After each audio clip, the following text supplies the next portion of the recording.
प्रारंभ में किसी भी साधक को जब भजन के मार्ग में प्रभु घसीटते हैं तो अपनी तरफ से उसे आकर्षण देते हैं।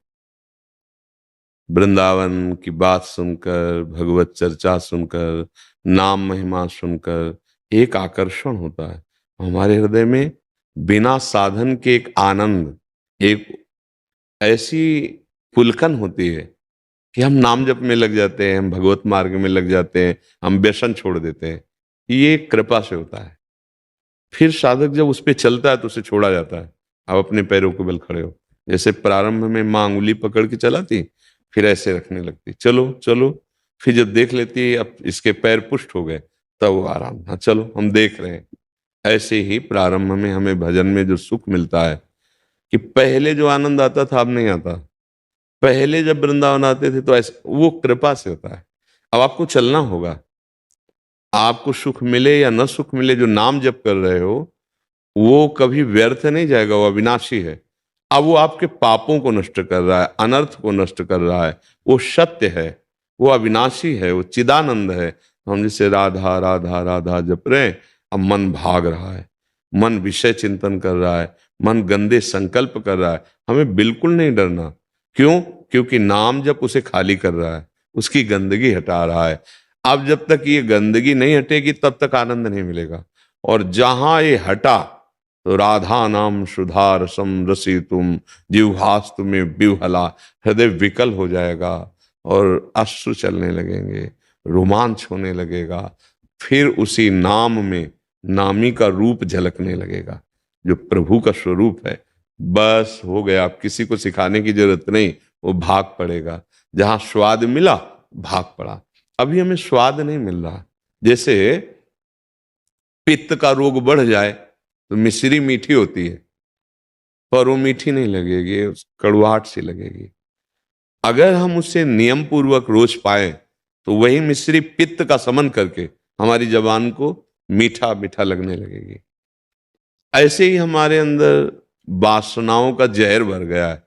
काम, क्रोध, लोभ, मोह, मद, मत्सर, न जाने कितने गंदे आचरण किए हैं इस जन्म में या और जन्म में। अब हम जब नाम जप करते हैं तो कोई स्वाद नहीं, कोई आनंद नहीं, कोई शांति नहीं। और संत जनों ने कहा है परमानंद है, ये परम शांति परम सुख प्रदान करने वाला है।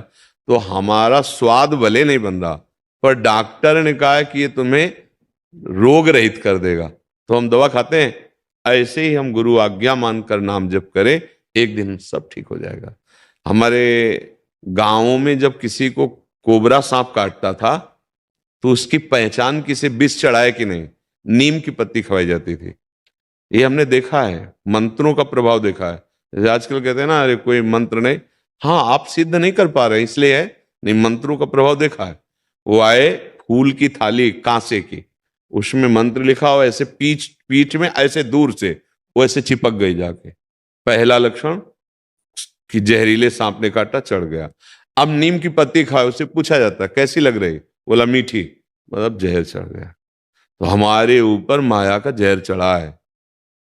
हमें भगवान नाम मीठा नहीं लग रहा, और संसार का छल कपट नाना प्रकार, ये सब पापाचरण जो कड़ुआ है, दुख देने वाला है, ये अच्छा लग रहा है। अब हमारी रुचि तो इधर लग गई असत मार्ग में, तो अब सत मार्ग का नाम, लीला, अध्यात्म, ये सब कड़ुआ सा लगता है। आपको उबना नहीं है। ये वो अमृत है जो किसी काल में भी आपको भ्रष्ट नहीं होने देगा। एक दो भाई थे, एक का नाम था धर्मचंद और एक का नाम कर्मचंद। इसकी रास लीला में भी लीला दिखाई गई है। तो ये भाई जी से हनुमान प्रसाद पोद्दार जी गीता पृष्ठ से संपादन भी किया है। तो जो बड़ा भाई था वो जैसा नाम था वैसे ही गुण वाला था, धर्मात्मा, भजन करना और संतों की सेवा करना और अपने कर्तव्य का पालन करना। छोटे वाला जो था मदिरा पीना, जुआ खेलना, मांस खाना, व्यभिचार, अब जितना गंदा कर सकता था वो करता था।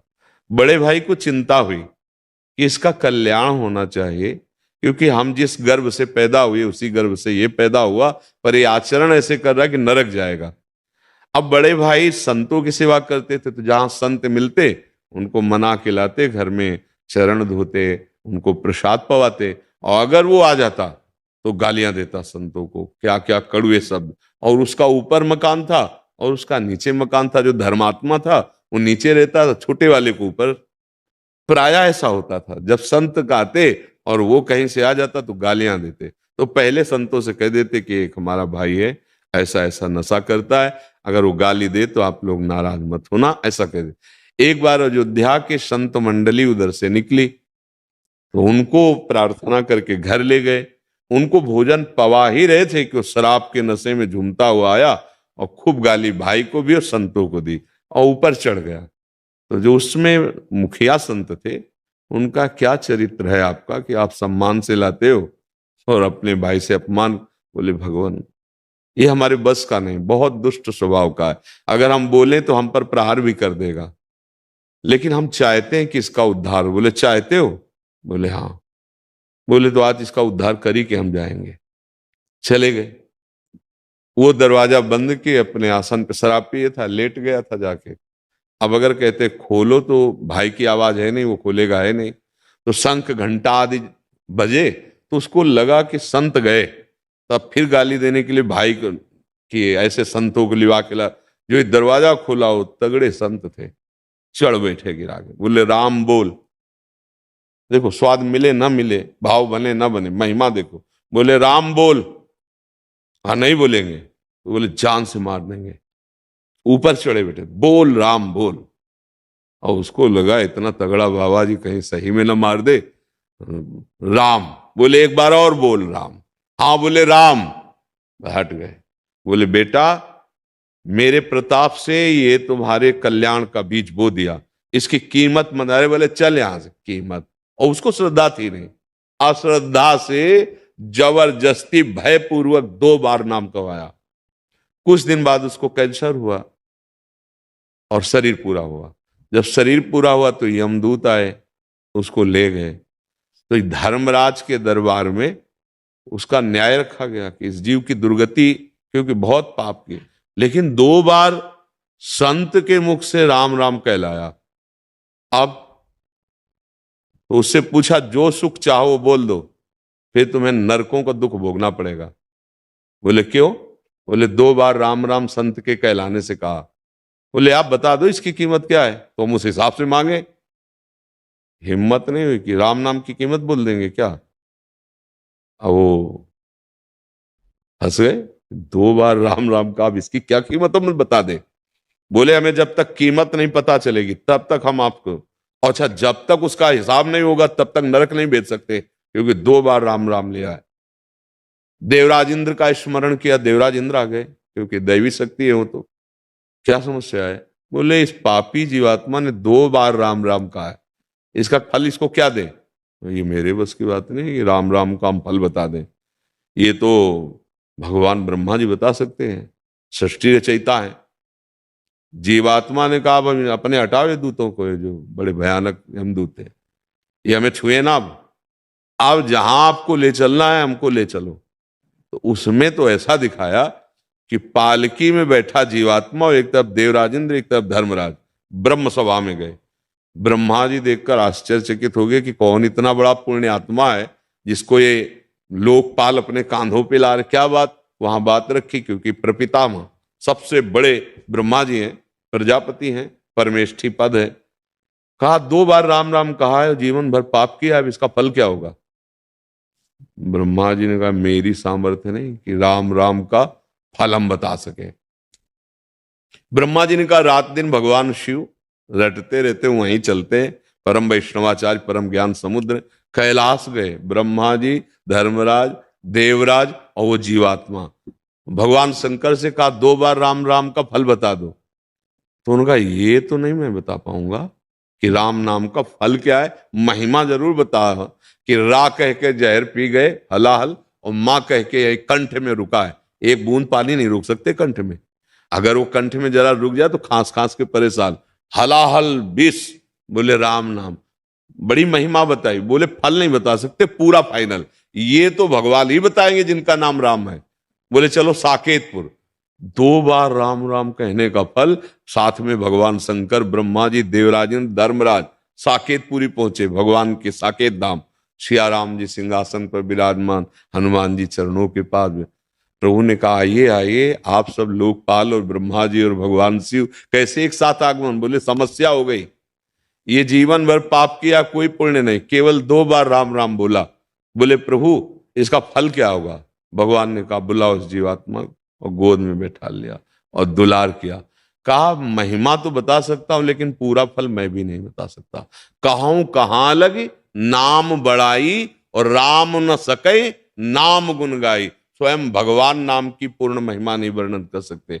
ये अब आप सोचो, 2 बार तो नाम लेने का ये फल हुआ कि इतनी ऊंचाई पे चढ़ गया। तो आप अगर राधा राधा कृष्ण कृष्ण राम राम हरि हरि बोलते हैं तो यमराज के रजिस्टर में भारी पड़ जाएगा ये।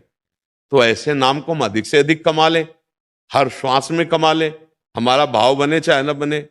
देखो, जब हम रुपया कमाने का लक्ष्य रखते हैं, नाम सम्मान देखते हैं, न धूप छां देखते हैं, न थकान देखते हैं।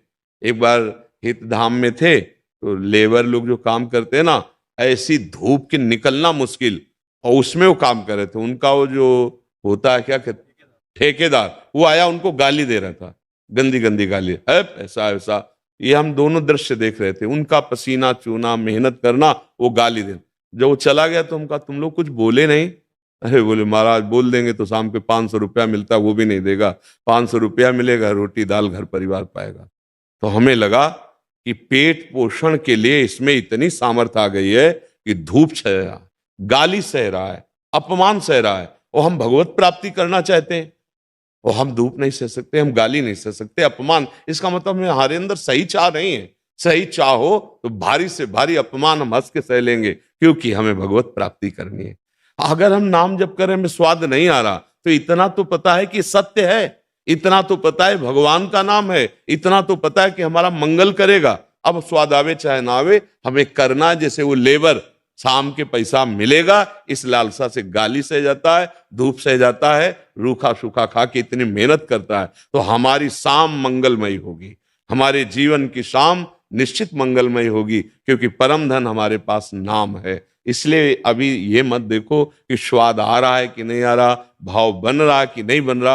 अभी तो केवल पाते जाओ, नाम रूपी धन एकत्रित करते जाओ, फिर आप देख लेना स्वाद क्या। मीरा जी नाच नाच के कह रही, पायो जी पायो मैंने राम रतन धन पायो, वस्तु अमूलक दी मेरे सतगुरु, निस दिन बढ़त सवायो। तो हमारा हृदय आनंद में भर जाएगा। आप विश्वास करो, नाम कभी व्यर्थ नहीं हो सकता, अविनाशी है, तुम्हारा परम मंगल करेगा, परम सुख प्रदान करेगा। पर धैर्य रखो, नाम जपना शुरू करोगे तो हो सकता है दुख आ जाए, क्योंकि वो क्रम चल रहा है। रात दिन जैसे ऐसे दुख सुख का क्रम, वो तुम्हारे भजन का कोई परिणाम नहीं, ये पुण्यों का प्रभाव और पाप का प्रभाव चल रहा। राधा नाम का जब फल आएगा तो दुख सुख दोनों से परे परमानंद प्रदान करने वाला, जीवन मुक्त आनंद प्रदान करने वाला है।